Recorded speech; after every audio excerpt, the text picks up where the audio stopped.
Hey everybody, Josh and Tommy back. This week we are going to review Fiddler Syncopation. So we are friendly with this group of people here, Fiddlers down in Georgia. They have been distilling for a while. They've got some cool spots down there. They got a spot that's right by the Braves Stadium that's cool. I think they have several locations, but I've been in there and so they're making their own juice, always have, and this one's kind of an interesting one, so I thought we'd give it a whirl. This is Copper Pot Distilled Bloody Butcher. It's 100% Bloody Butcher corn, so no rye, no wheat, no malted barley. This is malted corn, so it's 100% Bloody Butcher malted corn. Man, that's just so unique. Yeah, and it comes in at 149 proof. Yummy. Yummy. Yeah. Look at the color on that, man. And the back label is interesting. I was reading before we started the camera. It says that they never chill filter or add color to their whiskey. That's awesome. And then it says that it's aged at least 3 years. So that's some mighty dark whiskey to only be 3 years old. Well, we have seen what that Alabama and Georgia climate will do. It's different. Yeah. It's different from us. They don't get the codes that we get. Yeah. So I can't remember the company out of Alabama, and we kept going, how is he getting this crazy color in 4 years? I can't remember the name of that I'll guy. think of it in a second. But Detling. Yeah, Yes. Detling. He has some crazy color on this. Yeah. And I guess, we're, especially in the last 20 years here in Kentucky, I mean, our climate's just changed. We used to be peaks and valleys. We're really peaks and valleys now. The hots are crazy hot and the colds are crazy cold. Yeah. So I don't know if that's why that they are, Well, but it could be. And supposedly these barrels were put in front of a window, in front of the glass in their showroom or whatever. And they're small. And they're tiny. They're Yeah, tiny. So he's 15, really got 20 gallon barrel, yeah, whatever he's they really are. got to pay attention to these Ash Buffalo trays. Yeah. About losing a warehouse full of small barrels. But so he's really got to be paying attention to this because these are short, man. This is like made up of three 15-gallon barrels is the whole release. Yeah, we just have the one bottle here. Yeah. So we're going to review it, and if it's good, get it while it lasts. But yeah, distillery only release also. So we had to get it straight from the distillery. But yeah, I'm excited. You don't get to try 149 proof bourbon. So, and again, it does qualify as bourbon. It's 100% corn. Yeah. So that's over 50. It is straight bourbon whiskey on the label. There's a ton, which is very weird to me, and I've always been curious for those. This is one fact in bourbon that I have never been able to find, and I've asked some of the people that I refer to, Wade Woodard, some of the people who I know are in the know. It used to be when books were written, whether it be Chet Zeller, Sam Cecil, some of these guys that wrote, and even I think Chuck Cowdery wrote about it at one point, is that there used to be parameters on your corn.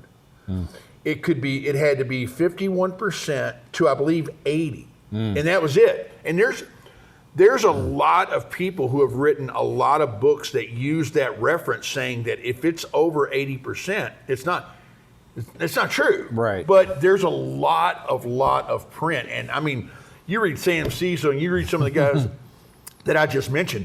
Right. Those are the in the know guys. I mean, they just know the history and they know what it takes to become a bourbon. But they used to all do that. So I think for a lot of those older school guys would say this does not qualify. But it does. Yeah. But it does. Yeah. The law is just 51%. I mean, I've never been able to get some. I've never been able to get to see if it changed.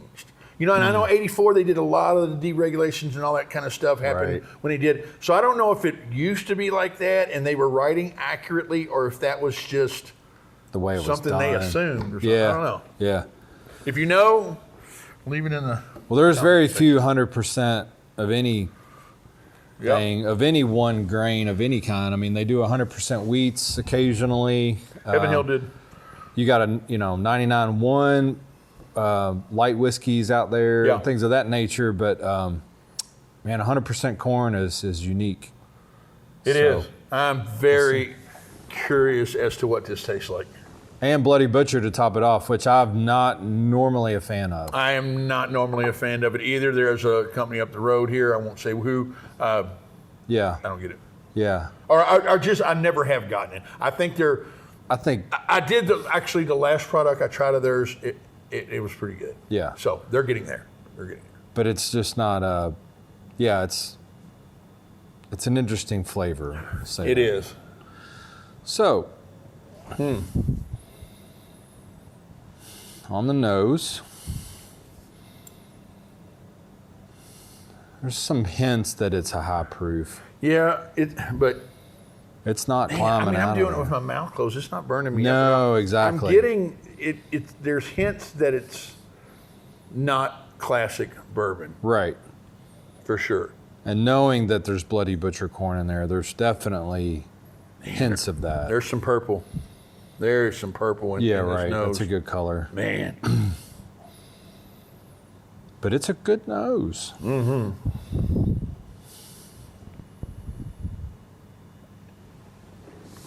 Well, what you don't get on the nose, you get on the palate. That's flipping delicious, man. Why do I like this? I would have swore I was not going to be a fan of this.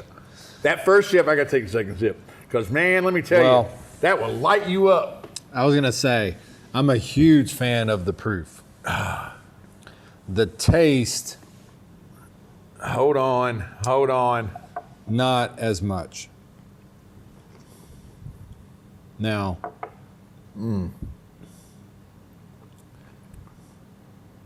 Dude, that is delicious. You like what? So what do you like about it?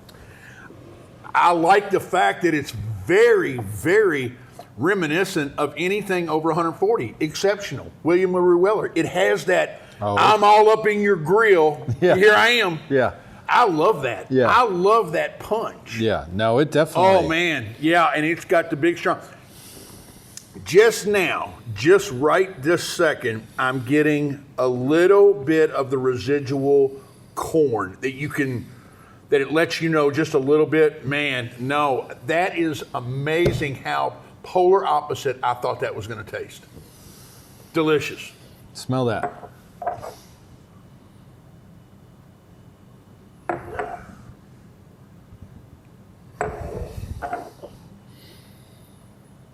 What are you getting? I don't know. To me, the proof is amazing. It's just not coming through on the taste for me as much. What don't you like on the taste? The Bloody Butcher. See, that was my point. Is that I can't believe that is Bloody Butcher corn, because I historically It's very. don't like it almost comes across as a single malt whiskey to me. Oh my goodness, this is as opposite I think we have been. Yeah, because you're getting a different reaction than me. This would fool me as a high proof single malt barley, 100% single malt barley whiskey. Not peaty, but definitely in that category. Oh wow! And I don't know. I'm not a scientist. I don't understand. I understand the concept of malting, but I don't know what it does to the flavor. And I feel like I'm getting the malt. I'm getting a lot of the malt, that malting flavor. And I'm not. That's just not me. No, I get that. I mean, to me, 100% malted barley tastes way different than this malted corn taste. And I think you don't get the malted corn a lot, and I think maybe that's what I'm really liking. I don't normally do this. Yeah, I don't either. But I'm going to try. Yeah, hit me a little bit. I want to be fair. Because I'm telling you, yeah, here you go. That's all right. Talk about hand sanitizer. Yeah, hand Give sanitizer. me a match. Yeah, right. Dude, I'm telling you, I'm curious I'm more curious about your review now because there's a lot of chocolate, like there's a lot of dark notes. There's some chocolatey on the finish. The finish is the best part. There's some chocolatey. Man, I'm just getting dark chocolate. I get a ton of dark chocolate on the finish. It's fine with me. I get it on the nose. The finish is head and shoulders. I get the purple. I get the dark chocolate. The nose is not good for me because it smells like a Scotch on the nose. Dude, what are you not getting in this? That's why I wanted a third sip. That is. I want my palate to acclimate to it. No, dude, I'm telling you. Because it's unique. It is nothing. You wouldn't. If you blinded me on this and said it was a bourbon, I'd say you're lying. Maybe. You're lying. Maybe. There ain't no way this is a bourbon. Maybe. I don't know. I don't know. I don't know what you're not getting. As many high proof single barrels as you and I have consumed together, I would have thought you would have been like, man, come on, because that is flipping delicious.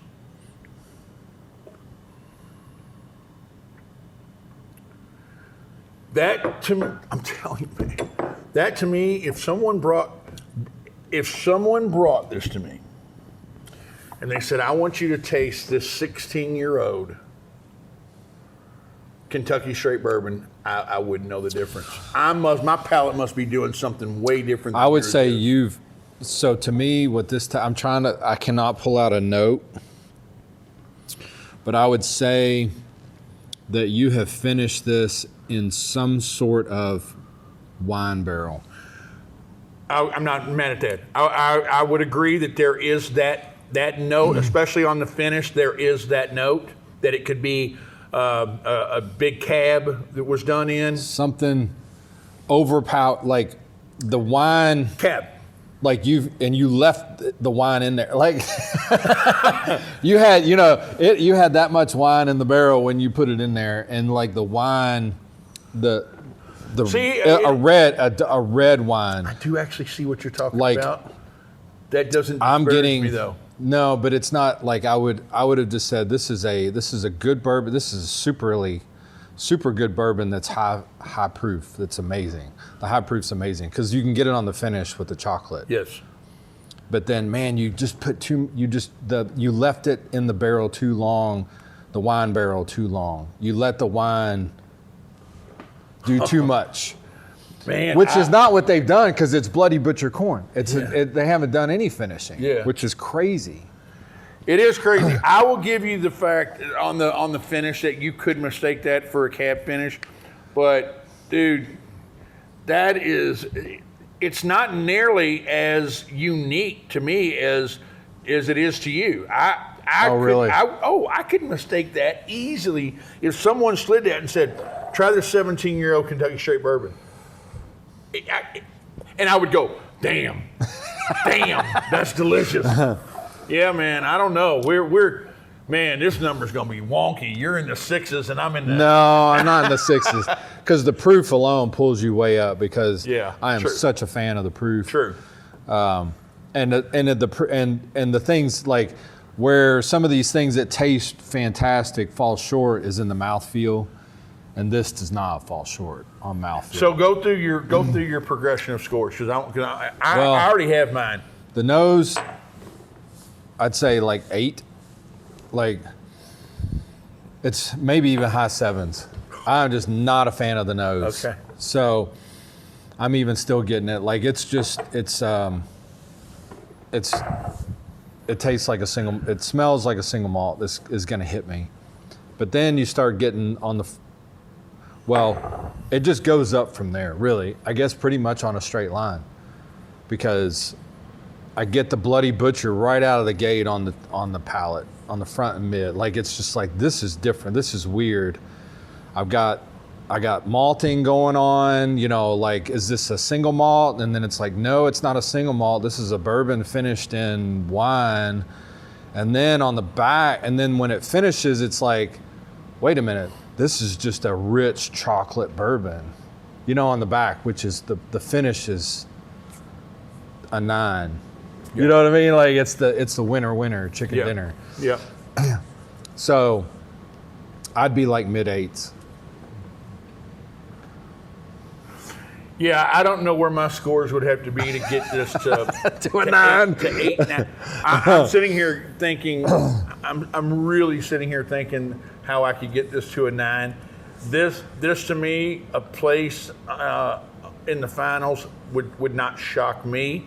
I will go nose is 8.5 to me. Everything else is a 9. So that doesn't get me 9. The nose isn't a 9. The nose is 8.5 being in the Midland range. I probably could have gone 8.6 on that, but this is an 8.9 for me, easy. Wow. Easy.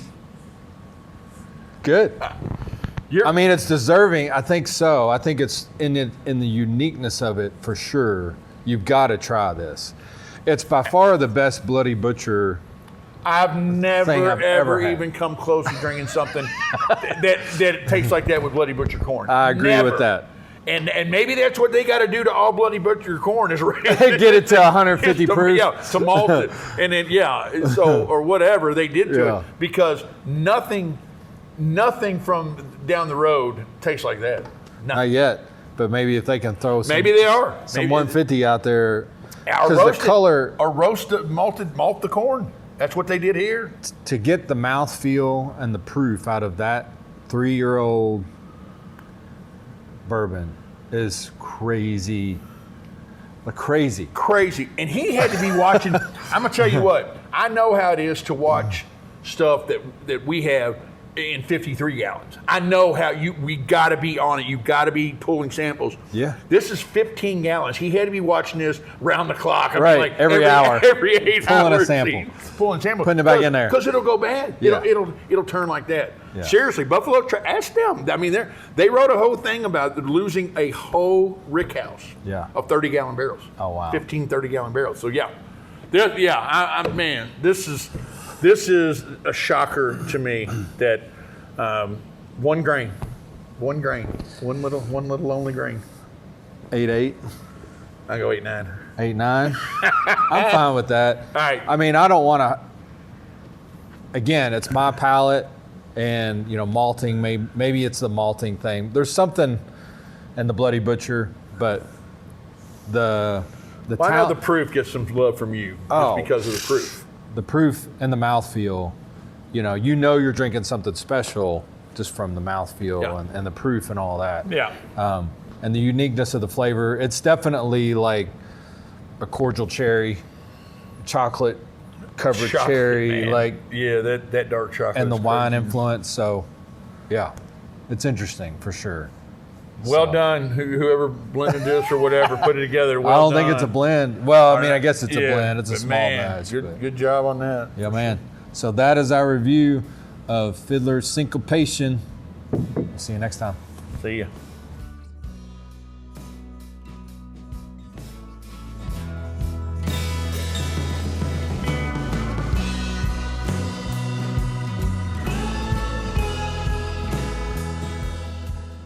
Hey guys, I'm Tommy. This is Josh. We're the owners of Watch Hill Proper. We are the largest American whiskey bar in the world. We're located in Louisville, Kentucky. We'd love for you guys to come out and visit us. We offer, elevated cuisine, great cocktail list, and the wall is what people show up to see. Definitely can satisfy your palate from standpoint of whiskeys, different bourbons, different flights. You can make your own, but we have wines, cocktails. Michael Crouch is our chef. I was gonna say, amazing food. So we'd love to have you come out and visit. Join us for dinner. Join us for a tasting. Check us out on the website, watchhillproper.com. You can make reservations. You can see our events that we have on the calendar, and we'd love to have you.